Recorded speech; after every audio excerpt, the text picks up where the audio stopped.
Welcome to another episode of Business Highlight. As always, my name is Pedro, and today I am honored to have with me on the show Neil Saffer. Neil, how are you doing today? Hey, Pedro, and thank you for the opportunity. I think you're muted. There you go. Awesome. So we've been talking back and forth. I'm very excited to have you on the show. A lot of people know who you are, obviously, but so if people don't know who you are, can you just give us a little brief history of who you are? Sure.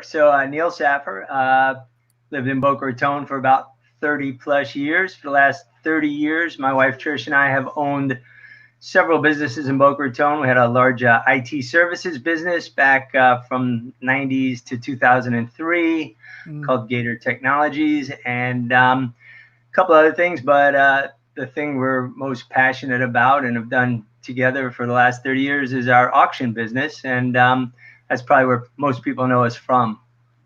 Yeah, I know you're the guy that everyone knows, especially in the gala events, that you're the one like getting the money from people and doing these awesome auctions. And I've seen a lot of them, and so it's just great to see like you do that. But I think one of the first questions I had when I decided to bring you on the show is like, what decided to make you become an auctioneer? Like, is that something you go to school like, hey, I want to be this when I grow up, or how did that come about? It's a long story, but when I was 8 years old, my dad took me to an auction in Bear Mountain, New York. They had this painting, kind of had a hole in it and very old and distorted. And auctioneer said, "Who'll give me $1 for it?" And I bid on it. I was the only bidder, and I got a painting. And I looked up at that gentleman. I said, "That's what I want to do." Uh, 20 years later, 15 years later, I met my wife, and she had grown up going to auctions also. And Wow. we had a fairly successful business already. We were starting a family, and she said, "If there's anything else you've ever wanted to do, now's the time." And I said, "I'd like to be an auctioneer." And so I went to auction school, and the rest is history. So there is such a thing called auction school. I didn't know that was a thing. Sure, there's about a half dozen auction schools around the country. Every state has its own licensing, insurance laws, and et cetera. And then we have a National Auctioneers Association. I actually wrote the curriculum about 5 or 6 years ago with a couple of my associates for the designation called Benefit Auctioneer Specialist. So there's 105 benefit auctioneer specialists around the country, and we had a part in each of their training.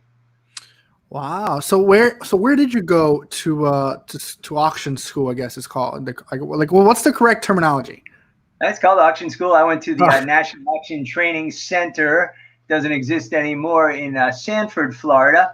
It wow. was run by the Fisher family, Benny Fisher, Lamar Fisher, and Barbara Fisher. And I'm still very, very close to that family. We work together all the time. They're family to me. And actually, one of my biggest events we were part of. We sold, along with the Fisher team, the Versace mansion a few years back for $43 million using the auction method of marketing. Wow. So I guess this is complete. Like I didn't put this in the I didn't write a question for this, but like, what do you learn in auction school? Like, I kind of want So, to go now. Like, what do you like? uh, Do you just like how do you learn? there's two parts, or like any industry, there's lots of different parts to every Yeah. trade or skill set. So of course you would learn the auction call or auction chant, right? Which is the what people say, hey, now, hey, what do you 5,000? I'll be 5,000, the type of stuff you associate. But then in the back Yeah. end, you learn all the laws and regulations, state by state, industry by industry, type of auction by type of auction, right? So there are people who specialize in furniture or classic cars or cattle or IP, and those are all different laws and regulations for each. Uh-huh. So in Florida, for instance, we sell a lot of real estate at auction, and you have to not only have an auctioneer's license, you have to have a real estate broker's license, which I have. Oh, okay. So every sale, every industry has different regulations, and you would learn that in school, and then of course continuing education and whatnot. That's awesome. So what made you decide to start your auction company in Boca? We kind of touched a little bit on that, how you guys like how you and your wife started it, but what made you say I want to do it in Boca? So we were living in Boca and involved in charitable work, as you know, through your Rotary connections and your charitable work, many years. and decided to take the two skill sets that charity be going and help the organizations we were passionate about, and just kind of the benefit side of it just grew and continued to grow. To this date, we have done almost 3,800 charity benefit auctions and raised almost $400 million for charities. So, I mean, this was the next question, but I think you kind of answered it. Is there a particular type of auction that you specialize in? Well, everybody kind of, you just find your niche or it finds you. I think I love classic cars, so I love classic car auctions. I get a few little.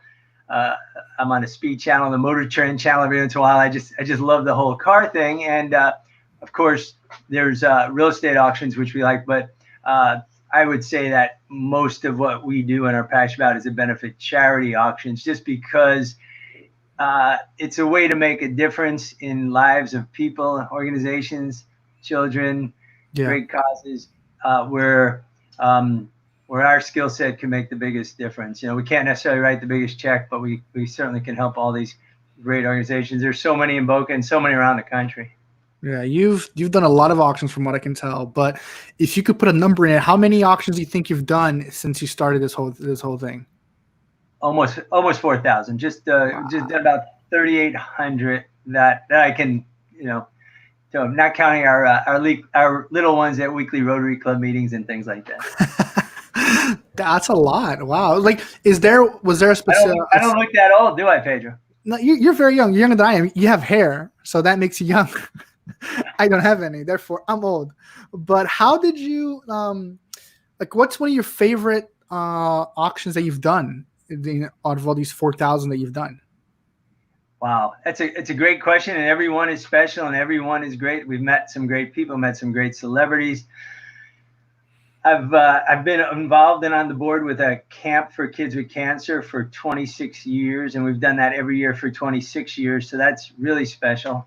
Done things for all my kids' schools over the years. That's special. Done ones for some animal rescue organizations where Trish and I have gotten our dogs from, which is special. That's awesome. Done Chris Everett's event for 23 years or something. So as you know, everyone is special. The Boca West, we've made so many Boca West friends through our work with the Boca West Children's Foundation. Everyone is special. And of course, Rotary, we've met so many incredible people, and it's made so many friends through this, and all over the country also. Yeah. What was one, I don't know if you can give me a number for this, but what was one of the most expensive things you've ever sold on an auction? So as I said earlier, sold the Versace mansion. I was part of that team. It was a bunch of us, good, close friends. Sold that for $43 million with Fisher Auction Company. Wow. We've done several $1.5 million, $6 million, $7 million live auction events for Boys and Girls Club in Goshen, Indiana. Sold a week on a gentleman's yacht for $150,000 at a charity auction, and so we've had some great big numbers. Sold the original Cobra, 289 Cobra, I believe, for $790,000 at an auction. So wow. So with COVID happening right now and quarantining and not having events, how has this new quote unquote normal of COVID-19 has affected your business? Because I'm sure it has. So 3.5 months ago, when this COVID thing started, we had 40 charities, 40 nonprofits, 40 friends that needed to fill a gap in their budget, either cancel or had to reschedule to a time down the road their events. Yeah. So we immediately went to work trying to figure out how to help those organizations. And within 4 weeks, myself, some fellow auctioneers around the country, my wife, 2 great production teams, a couple of software companies, came up with a system of integrating all these technology tools, things like this virtual studio you're working in, online software tools, production companies, and the traditional methods of auction.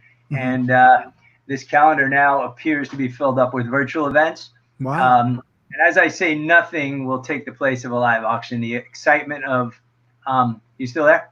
Yeah, I'm here. Oh, I lost the video. The excitement of um, the room, the dinner, the food, the band, the live music. Yeah. But we do what we have to do, and the numbers we've been seeing on our virtual events have been uh, certainly exceeding our expectations all along. So I can't wait till we're all together in a room like the old days in a big Yeah. ballroom or a gala. But until then, we have a solution. I say challenging times call for creative solutions. So until then, we have a solution to help our friends in the nonprofit world. And which each one we do, we learn more lessons. We learn how to get a little more creative, bring some more elements into it, Mm. etc. Yeah. Have you had like any, I don't know, when you're doing these live auctions online, a lot of things can probably happen, but I feel like you've fixed that, all those things that could probably happen. Like, let's say, Well, because I know like a big part of auctioning is speaking really fast, right? And sometimes what if the internet connection is like, like how does that work? so a few things. One, it takes a lot of practice. So a 1 hour live event could take Mhm. weeks to put together.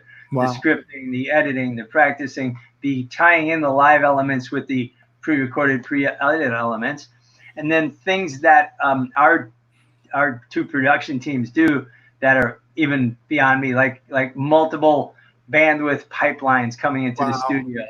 Wow. Um, et cetera, et cetera. I mean, like a fail-safe server somewhere else with somebody there ready to take over, et If cetera. something happens. Wow, So that's amazing. yeah, so we have these two great technology, production teams we've been working with, and it's been an incredible learning experience, and I feel like now we're able to, at least for the interim, help. The other thing, Pedro, we're able to do is hybrid events, right? So picture the day when things open up Hmm. and you're able to get people back in a ballroom, but only at 50% capacity, and 50% of people are home watching.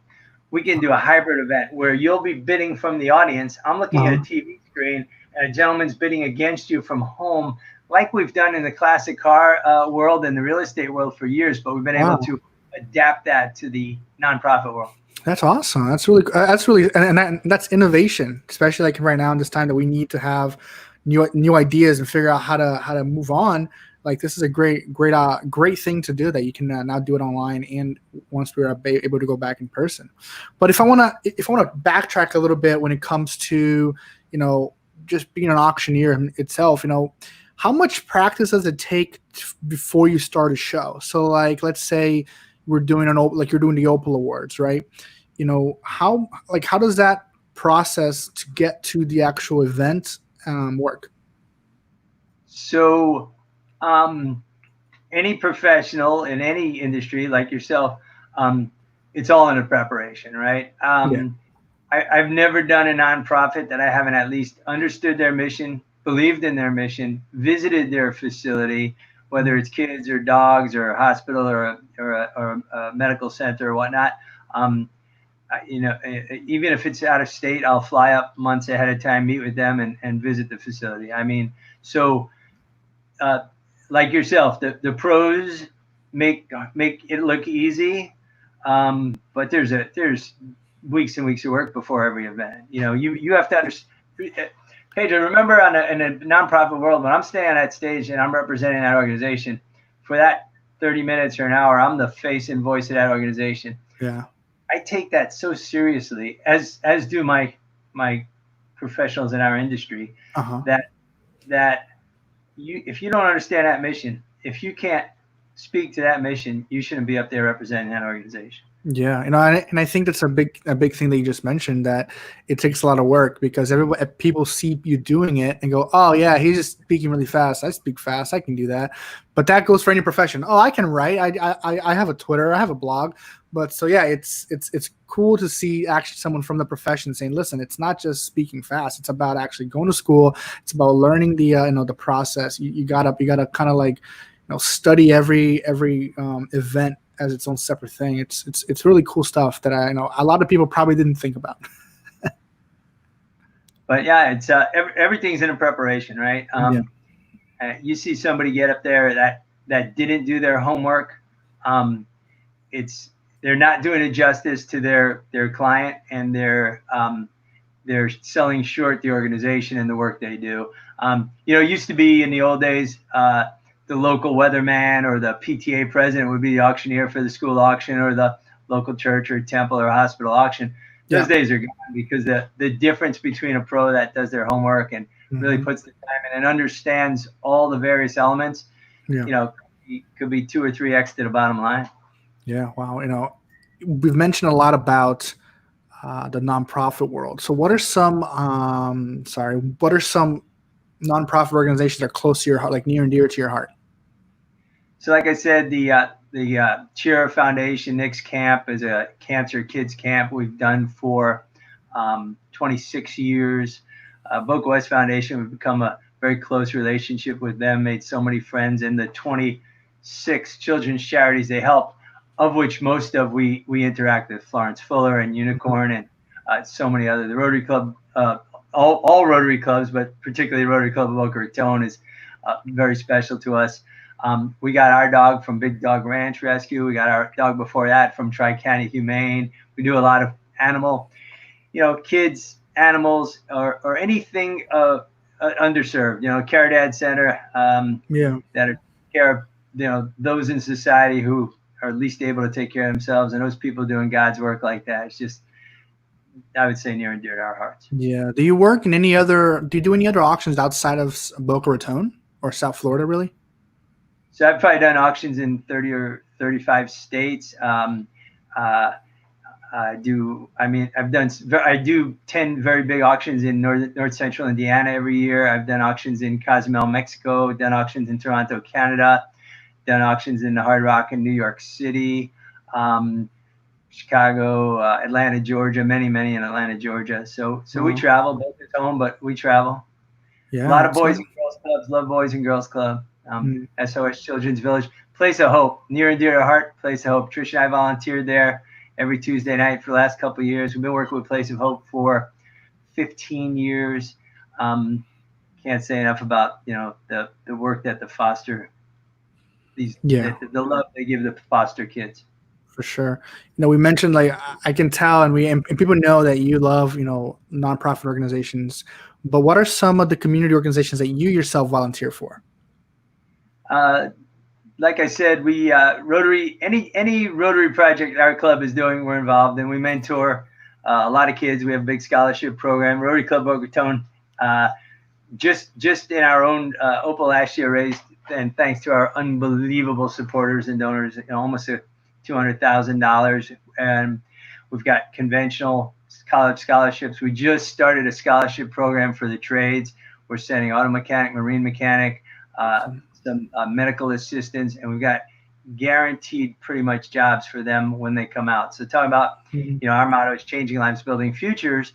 When those kids come out of school, they've got jobs. And our past president, Vanessa Havener, our current president, Gary Hildebrand, have, just joined in this mission, like jumped in feet first. And thanks to our friends at Boca West Children's Foundation and so many great people in this community, we're able to help just, really change lives. I mean, through some of these programs. Yeah, we mentioned about kids going to college and things like that. If there was a piece of advice you could give graduating high school students, or even graduating college students at this point, about if they don't know what they want to do with their lives, that they don't know what the next step is, what is some of the advice that you would give them so they can kind of try to figure out what they want to do? So just I think it's old advice, but it's true advice. Find something you're passionate about. You'll never work a day in your life, right? Um, don't look for a job. Look for a lifestyle. Look for a life. I mean, if it, and don't have to feel like you fit a mold. If you Mm. love cars and cars are your life, get in the car industry, be a mechanic, sell cars, fix cars, become, that's if you find something you're passionate about, you'll be incredibly successful. Not everybody, I mean, the world needs doctors and lawyers, but not everybody's going to be a doctor and a lawyer. If you love landscaping, be the best landscaper in the world. If you love trees, be the best tree man in the world. Pedro, you are you belong behind that microphone. You look right behind that microphone. You sound right behind that microphone. Heizer Marketing, that's you, baby. I mean, you're doing it. Do you love Yeah. what you do? Yeah. You better. Look at you giving me advice too. I appreciate it. Every time I talk to someone on these shows, I ask him this question, and every time I get a good answer back, I feel like when this is all over, I'm going to be able to like grab all of these replies and put them in a video and say, this is what you do when you get out of high school. The other thing I'd say is, and this is because now you made me reflect on it. I haven't thought about this, right? Is try everything, right? When I was since the time I was 12, I did so many things, right? And I said, oh, I did that. I mean, I sold vacuums door to door. I sold windows door to door. Mhm. I sold lumber. We have a natural products company. I ran gyms. I owned gyms. I did a lot of things. And Wow. doing those things, you learn who you are. You learn what you like, and you learn what you don't like. I learned early on I could never sit in a cubicle or sit in an office. Yeah. You know what I'm doing now, right? I'm sitting in a cubicle. Oh, you're sitting at home probably. I'm sitting at home like the rest of the world. I can't wait to get out and Everybody's stuck at home. It's not just you this time. But Neil, thank you so much for your time and just giving us some great insight on your profession and just being able to share with everyone else how what it's like to be an auctioneer. And I really appreciate you personally. I think you're a great guy, and I love seeing you and having you on the show. It was really exciting when you agreed to it. So just thank you so much for coming on. But yeah, if you have anything, do you have any final thoughts, anything that you want to share with everyone else still before we wrap up for today? Well, two things. One, thank you for the opportunity, and the best to you, your amazing family, just every one of you, just such a good moral compass that I see in the whole Heizer family, your sister, your dad, your mom, everybody. And it's always been that way. So I just love it, what you guys do for the community. And then number two is if I like to be an asset to everybody, right? We've had a good run here, and we've learned a whole lot. If anybody has any questions about anything fundraising related, auction related, virtual auction related, call me, text me, email me. If you're a friend, client, or if I never heard of you, we will give you the benefit of everything we know and have learned over the last 30 years. So if they do want to reach out to you, what number should they contact? You call 561 305 5231, 305 5231. That's my cell. And anything I can do to help, just let me know. Yeah. So if you guys need help with anything that we talked about today, and I'll for sure reach out to Neil. He's a great source for just knowledge, and it's great to have you on. Neil, thank you so much again for joining us today. Once again, thank you for the opportunity. Of course. All right, guys, that will wrap up another episode of Business Highlight. Thank you so much for joining in. We'll be back next week, same time, same place. Take care for now.